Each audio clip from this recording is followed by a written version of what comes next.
¿Qué pasaría si les dijera que una vez rusos y estadounidenses ya se habían puesto hombro con hombro? No como enemigos, no como rivales, sino como aliados que compartían el frío, el miedo y la esperanza. Y si justamente en el punto más helado del planeta, en Alaska, nacía un puente entre dos mundos? Hoy la historia parece cerrarse en círculo.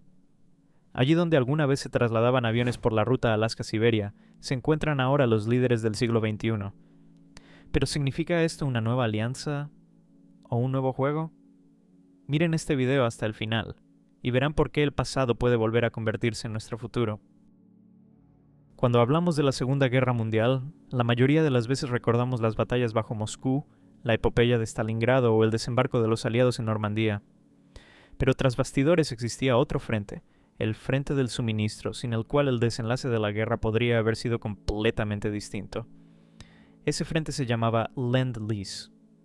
Según el acuerdo firmado entre los Estados Unidos y la Unión Soviética, al otro lado del océano partían enteras caravanas con armas, maquinaria y alimentos. Los convoyes norteamericanos cruzaban las aguas heladas del Atlántico, rodeaban Escandinavia y se abrían paso hasta Arcángel y Múrmansk. Otra parte de las cargas viajaba por el Pacífico y luego hacia Siberia. Era un auténtico flujo de vida que sostenía al ejército soviético en los meses más duros de la guerra. Las dimensiones resultan asombrosas. Durante los años del conflicto llegaron a la URSS cientos de miles de automóviles, desde camiones hasta jeeps, decenas de miles de vagones cargados de municiones, miles de aviones y tanques. Pero no solo eran importantes las armas y la técnica. Con ellas llegaba también lo que en el frente se valoraba casi igual: carne en conserva, leche condensada, jabón, calcetines de lana, botas de cuero. Todo aquello ayudaba a sobrevivir en condiciones inhumanas. Existe un dato poco conocido. Casi la mitad del aluminio utilizado por la aviación soviética provenía de los Estados Unidos. Sin ese metal no habrían existido los Yak y los Lavochkin, no habrían despegado los cazas que se interponían frente a los Messerschmitt. Eso significaba que el cielo sobre Moscú y Leningrado podría haberse mostrado mucho más vulnerable. Imaginen la escena. Un convoy de decenas de barcos avanzando por el océano gris, el viento desgarrando las banderas, el hielo cubriendo los cascos, y en algún lugar bajo el agua acechaban submarinos alemanes. Cada travesía era un juego con la muerte. El periódico Pravda escribía entonces: los barcos americanos nos traen pan y armas, y los alemanes intentan convertirlos en tumbas. Las pérdidas fueron verdaderamente terribles. Cientos de buques nunca llegaron a la costa, miles de marineros encontraron su tumba en las aguas heladas, y aún así, el flujo no se detenía. Había en ello algo más que política. Era una confianza forjada en el fuego. Los aliados entendían. La caída de uno significaba el debilitamiento del otro.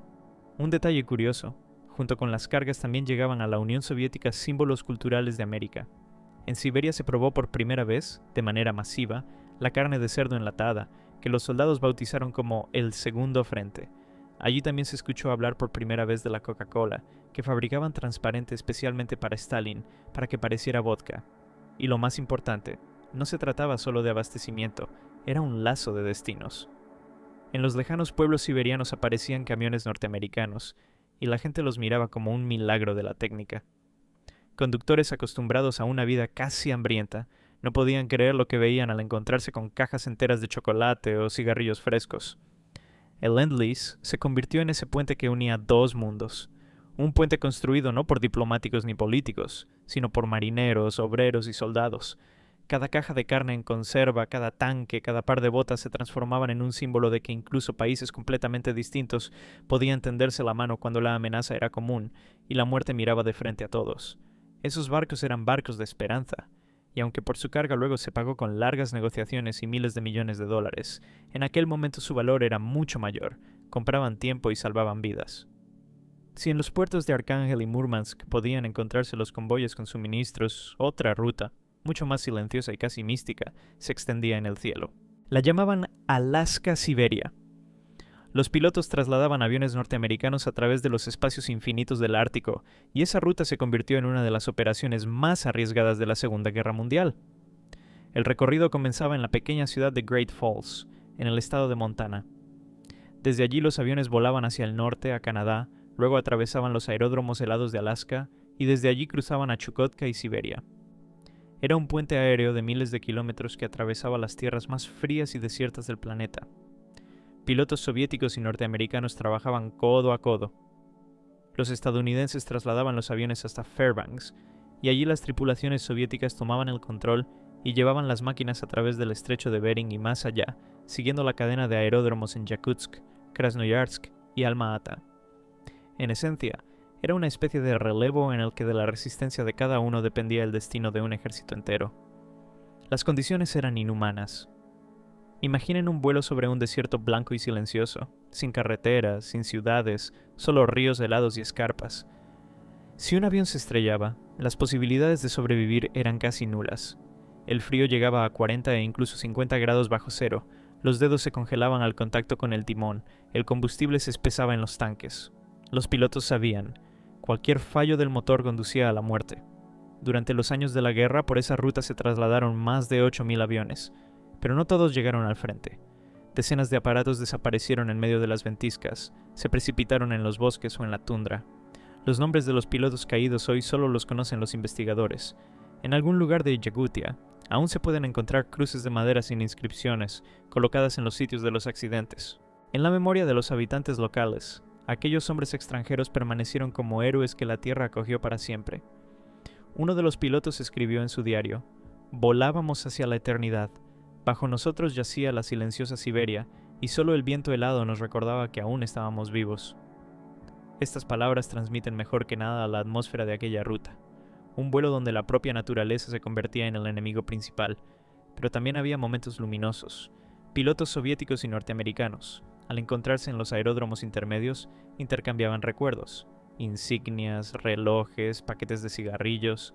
Para muchos era el primer contacto con otra cultura. Algunos probaban por primera vez los copos de maíz, otros regalaban a los invitados de América manoplas de piel cosidas por mujeres yakutas.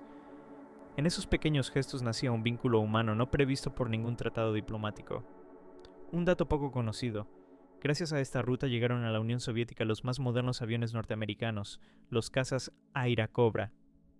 Estas máquinas se convirtieron en las favoritas de los ases soviéticos. Alexander Pokrishkin, 3 veces héroe de la Unión Soviética, obtuvo la mayor parte de sus victorias precisamente en un Airacobra, y esos aviones llegaron a la URSS a través de Alaska. La ruta Alaska-Siberia se convirtió en símbolo de cooperación, donde no había discursos grandilocuentes ni recepciones solemnes. Allí todo se decidía con manos y vidas. Cada vuelo era una hazaña, cada traslado exitoso, una pequeña victoria sobre la muerte. Esos caminos celestes de la guerra demostraron que incluso en las condiciones más inhumanas, los hombres son capaces de confiar unos en otros. Y en esa confianza, nacida en el desierto helado, se oculta la verdadera esencia de la alianza. No palabras, sino riesgo compartido y sangre común derramada por la vida de las generaciones futuras. La Gran Guerra Patria logró lo que hasta hacía poco parecía imposible. Los Estados Unidos y la Unión Soviética, dos mundos con ideologías opuestas, terminaron en el mismo lado de la barricada. Fue una alianza no construida sobre la confianza, sino sobre una necesidad urgente: aliados a la fuerza. Los norteamericanos miraban a la URSS con recelo, considerándola una dictadura comunista. Las autoridades soviéticas, por su parte, veían en los EEZMANERO-U a un depredador capitalista que buscaba sacar provecho incluso de la guerra. Y aún así, ante un enemigo común, ambos bandos se vieron obligados a trabajar hombro con hombro. Hubo muchos momentos en que esa amistad forzada se manifestó con especial claridad. En los lejanos hangares del norte, en Yakutsk o en Krasnoyarsk, podía observarse una escena insólita. Junto a los mecánicos soviéticos trabajaban técnicos estadounidenses. Ellos atendían los aviones, transmitían instrucciones, explicaban detalles de la construcción. Casi no había lengua en común, pero sí gestos, planos, miradas. Y eso era suficiente. Un testigo recordaba: estábamos en el mismo hangar. De nuestro lado, borsch y pan. Del suyo, conservas y café. Reíamos de la falta de entendimiento y aún así, hacíamos el mismo trabajo. Estas pequeñas escenas muestran que a veces la amistad nacía a pesar de todos los lemas propagandísticos. En ocasiones surgían situaciones curiosas. Los pilotos norteamericanos se sorprendían de que los soldados soviéticos pudieran reparar un motor literalmente con un martillo y un alambre. En respuesta, los ingenieros soviéticos miraban con asombro las instrucciones estadounidenses, donde todo estaba detallado. Use tal tornillo, tal herramienta. En la práctica, claro está, A menudo se usaba una única herramienta, el martillo, pero los aviones despegaban y combatían. Esa diferencia en los métodos se volvía símbolo de la distancia cultural. Para los norteamericanos todo debía ser exacto, conforme al manual. Para los soviéticos lo importante era que funcionara aquí y ahora. Y sin embargo, estas filosofías tan distintas se complementaban entre sí. Un dato poco conocido: en los aeródromos de la ruta Alaska-Siberia surgieron auténticos pequeños asentamientos donde las culturas se mezclaban. Allí se podía ver, junto a gorros de piel soviéticos, gafas de vuelo norteamericanas, y en los clubes sonaban tanto el acordeón como el jazz de un gramófono traído de América. Estos asentamientos eran islas de una cooperación extraña, pero sorprendentemente viva. Sin embargo, tras todo ello no desaparecía la sensación de desconfianza. Todos comprendían, la alianza era temporal. Un oficial norteamericano escribía en una carta a casa: «Trabajamos juntos, pero siento que algún día estas personas se convertirán en nuestros enemigos». Su presentimiento resultó profético. Pocos años después comenzaría la Guerra Fría. Y aún así, en ese momento todo era distinto. Los soldados soviéticos aceptaban con gratitud las botas norteamericanas, que mantenían el calor mejor que las nacionales. Los norteamericanos miraban con respeto a los rusos, capaces de trabajar a 40 grados bajo cero. En esos contrastes se sostenía un vínculo insólito, el de hombres que quizá nunca serían amigos, pero que al mismo tiempo no podían prescindir unos de otros. Por eso los aliados se llamaban entre sí a la fuerza. Pero tras esa obligación se escondía una verdad. Cuando el mundo se derrumba, no importa en qué creas. Lo único importante es si estás dispuesto a tender la mano para sostener juntos la línea de la que depende el destino del futuro. Alliances in times of war are never free. Lend-Lease and the air bridge through Alaska, they became salvation for the Soviet Union, but salvation always carries a price. And it was higher than it might seem at first glance. First of all, the human cost. The sailors of the convoys that carried supplies across the Atlantic and the Arctic knew that every new mile could be their last. German submarines turned the ocean into a graveyard. Hundreds of ships never reached the shores. Thousands of sailors remained forever in the cold water. Soviet and American pilots ferrying aircraft along the Alaska-Siberia route often perished in blizzards, crashed into mountains, or fell into the taiga where no one could come to their aid. Their sacrifice rarely appeared in the newspapers, but without it the supplies would never have reached the front. There was also an economic price. America sent millions of tons of equipment, weapons, and food, but it was not a gift. Lend-Lease stipulated that after the war, part of the equipment would either be returned or paid for. The Soviet Union later had to engage in long negotiations, paying billions of dollars for what during the war was called brotherly aid. And there was yet another hidden cost, a psychological one. In the cities of Siberia and the Far East, where American supplies arrived, a genuine black market emerged. People saw for the first time chocolate in bright wrappers, shiny lighters, chewing gum that could be blown into bubbles. All this seemed like the symbol of another world, a world without hunger or deprivation. For the ordinary Soviet person, it was like a window into another life. At the same time, that window provoked envy and unease. Soviet authorities looked with suspicion as soldiers exchanged greatcoats for cigarettes or boots for chocolate. Rumors spread. America wants to buy us with sweets. And though official propaganda spoke of friendship, on the everyday level many felt, we are paying not only with rubles, but with our very soul. A little known fact. In some Siberian towns, American jeeps and trucks became almost objects of cult. They were called Studebakers, and the name carried a special reverence. Soviet soldiers joked, "Without the Studebaker, we wouldn't have won." And in every such joke there was truth. Those machines truly bore the weight of the front, carrying ammunition, evacuating the wounded, dragging artillery out of the mud. And yet, the price of friendship was measured not only in things, it was measured in the constant reminder that the Soviet Union found itself in the position of a debtor. The aid saved lives, but it left a sense of dependence. And neither Stalin nor his circle liked that feeling. Thus the paradox of Lend-Lease. It was at once salvation and humiliation. It gave the chance to fight and to win, but at the same time it reminded that victory costs more than pride. And perhaps the highest price of friendship was the memory of those who never returned from the seas and the skies. Their names dissolved into the snows of Siberia and the cold waters of the Atlantic, but it was they who made the alliance possible, which history will remember not as romance, but as a harsh pact paid for in blood and in debt. The victory over Nazism was supposed to mark the beginning of a new era of cooperation. But history rarely follows expectations. Hardly had the fireworks celebrating the end of the war faded when other clouds began to gather over the world. Allies of necessity were turning into rivals, and those very routes that had carried supplies and ferried aircraft were gradually becoming lines of division. The Soviet Union and the United States envisioned the future in very different ways. For Moscow, the main task was to strengthen its influence in Eastern Europe, to create a belt of satellite states that would serve as a guarantee of security. For Washington, victory in the war opened new opportunities: control over markets, the creation of global alliances, and the spread of democracy in the Western sense. And where yesterday words of friendship were spoken, today a game of suspicion was beginning. Lend-Lease, a lifeline during the war. In post-war memory, turned into a reminder of dependency. Moscow no longer wanted to hear about debts and obligations. At the same time, in Washington, people increasingly said, "We armed them, and now they turn against us." Newspapers carried the first articles with alarming headlines about the Red Menace. A little-known fact: some of the airfields along the Alaska-Siberia route became secret facilities after the war, no longer ferrying the aircraft of allies but watching one another. On the very runways where once Soviet and American pilots had met, reconnaissance planes could now land. The symbolism was too obvious. The road of friendship had turned into a road of fear. In the atmosphere of the early Cold War, even accidental contacts grew into legends. Residents of Yakutsk recalled that in the first post-war years, American lighters and watches were still passed from hand to hand, but gradually those objects became dangerous. Authorities suspected, behind every souvenir could be a spy. What once was a sign of friendship was turning into incriminating evidence. The ideological gulf widened rapidly. In the United States, films were made portraying the Soviet Union as a dark empire bent on world domination. In the USSR, Americans were depicted as greedy capitalists, ready to unleash a new war for profit. In people's minds, the memory of fighting together was erased, giving way to the image of the enemy. Meanwhile, the northern routes themselves began to gather myths.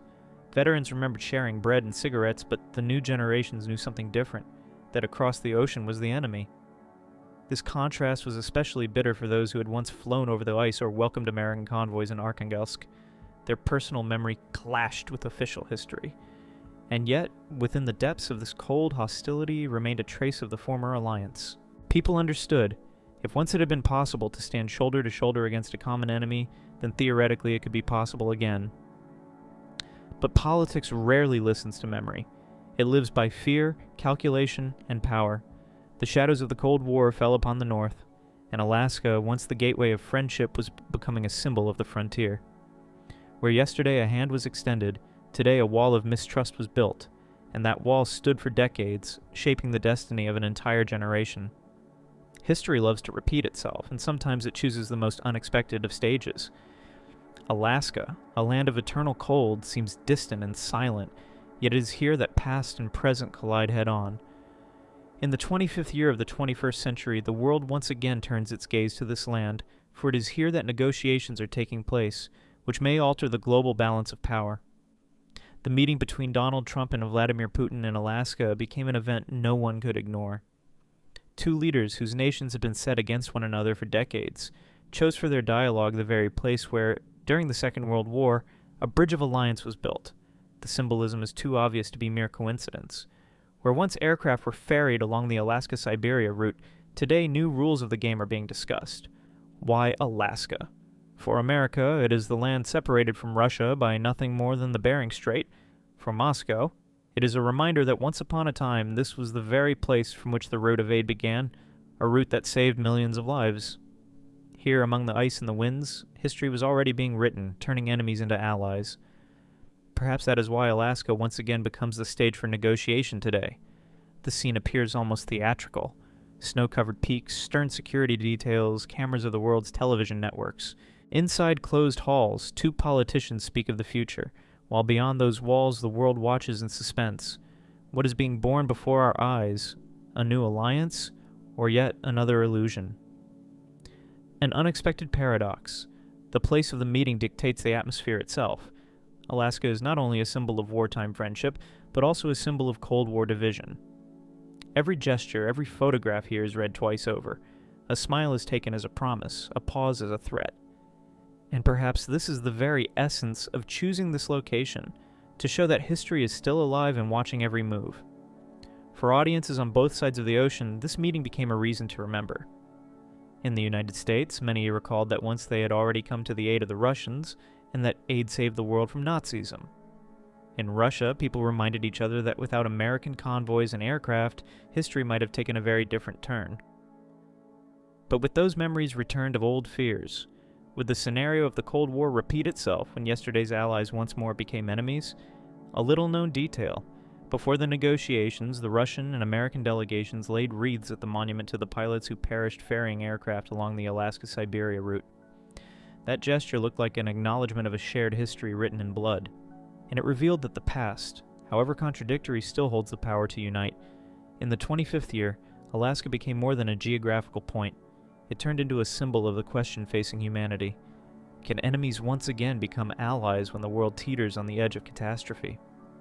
And while negotiations continue behind closed doors, we see only the surface reflections, the spare words of press releases, the images of handshakes and smiles. But the true meaning of this meeting remains hidden. And it is this very hiddenness that breeds the tension felt by all who remember. History has already made a choice here once before. History seems to tug at its own threads, weaving distant decades into a single fabric. In the 1940s, across the vastness of Alaska and Siberia, a bridge of trust was born between two nations that otherwise would have struggled to find common ground.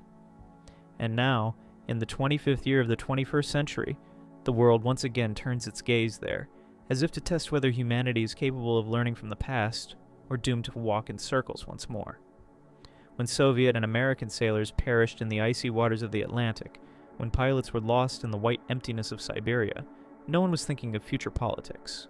The only question then was survival. Lend-Lease and the Alaska-Siberia route were not gestures of diplomacy, but matters of a life and death. And that is why the alliance worked, not because the countries trusted one another, but because they had no other choice.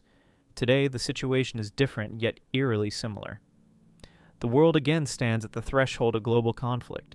Technology has leapt forward, but the logic remains the same. Enemies can become allies if a threat appears on the horizon that no one can face alone.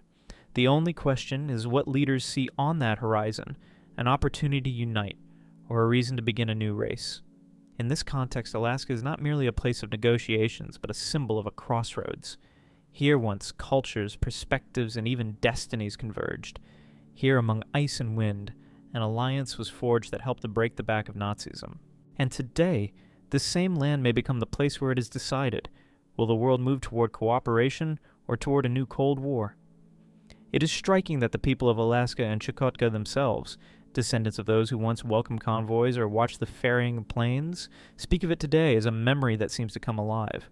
In archives lie yellowed photographs, American pilots smiling beside Russian mechanics, children in padded jackets staring at massive Studebaker trucks. These images remind us, once before humanity crossed an ideological chasm for the sake of survival. But the central question arises, are we capable of repeating that now? Or will the past remain nothing more than a museum exhibit, while the present marches along a different path? The meeting in Alaska in the 25th year offers reason to reflect. What matters more, political ambition, or the memory that life itself stands above every dogma? And yet, as in the 1940s, suspicion once again tears at the world. Back then, allies called one another partners by necessity. Today, journalists write of temporary talks. No one believes in eternal friendship, but everyone understands. Even temporary cooperation can alter the course of history. Thus the question remains open. Will the alliance repeat itself, or will the Cold War repeat instead? Will Alaska become a symbol of reconciliation, or of a new dividing line? There is no answer. Only the future can give it. But one thing is certain. Alaska will again and again serve as the stage where past and present meet each other's gaze. And perhaps it is here, in these frozen expanses, that the decision will be made, whether tomorrow belongs to hope or to fear.